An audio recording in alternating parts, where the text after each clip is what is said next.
If you are staring down a project and you have no idea where to start, I have some tips for you today that will help you get going, including why it's important to set a timer, not a deadline.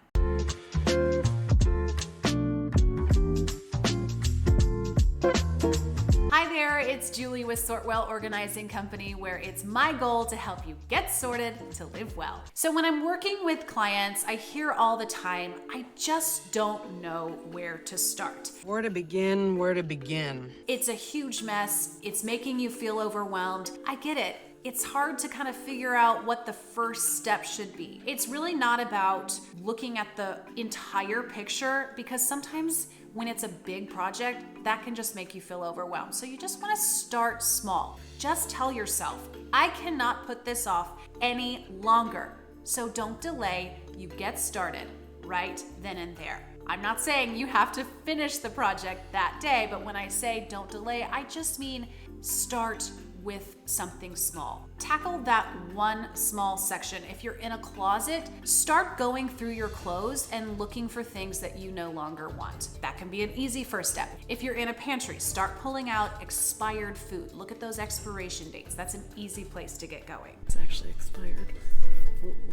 And if you're in a bathroom, just pull everything out from under your sink and look at what you no longer use or what went bad, stuff like that. It's just a small step, and that's all you need to worry about. And that's my advice for those of you with really big projects in front of you. I just got a comment on another one of my videos from Melissa. Melissa wrote, I started a decluttering, cleaning, organizing project, but I'm not giving 100%.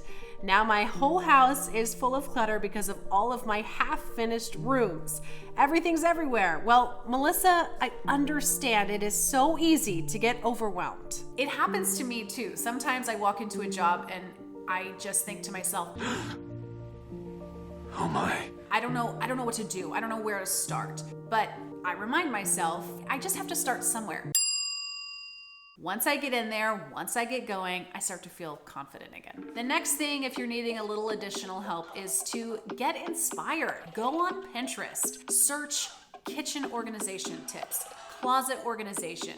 You will see pictures of beautiful spaces. I'll look at there too. Sometimes when I'm feeling a little burnt out on products that I've been using, or if I'm just wanting something, a new design for a closet or a pantry, I'll go on Pinterest and I look at what other amazing organizers have done, and I'll see, oh, I love how they used those textures together, those colors together, and I'll incorporate that into my plan for my clients. You'll also just feel like, I can do this. I can do this. Because you're literally seeing someone else's place, looking how you want yours to look as well. That can help. So just get inspired. My next tip that I mentioned right at the top of this video, set a timer, not a deadline. I know a lot of us have goals that we want to reach by a certain time, but if you're having trouble getting started, then just set a timer. Don't worry about that end result. Literally set a timer. Set it on your phone. Set it on your Apple Watch. 15 minutes,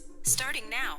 Tell Alexa, she's listening to me right now, 5 minutes. If that's all you can give yourself that day, that's great. That's 5 minutes more than you did yesterday. So congratulate yourself on that. This is not about a total overhaul of your life. This is about making simple changes to help release some stress. Give yourself a little extra time throughout your day. Give yourself grace. You don't need the entire deadline. You just need to set a timer. And finally, I want you to reward yourself. I'm not saying go out and buy more things because you just purged everything, right? Sure. But reward yourself in sense of alone time, quiet time. Maybe pick up a book that you've been meaning to read. Give yourself time to scroll through Instagram and go look at SortWell Organizing Co. See what I've been up to. You see what I did there? Just allow yourself to do something that is just for yourself. If that means sitting down with a glass of water. How much wine do you have? Putting your feet up. That is what ultimately having an organized home is really about. It's just about simplifying your life, not having all this extra stress hanging over your head. I want you to just feel rewarded at the end of the day. So let's say you set that timer and you accomplished 10 minutes, but then you felt inspired, so you kept going. That's fantastic. And I'm so excited for you. So just keep that going and know that there is a reward for yourself at the end of whatever time you've given that day, and eventually you'll get there. You don't have to do everything today. You just have to start small and reward yourself at the end. I hope these tips help you feel motivated to get going on whatever it is that you are trying to accomplish. And if you like this video, please share, give me a like, comment below. I'd love to hear from you. Until next time, happy sorting.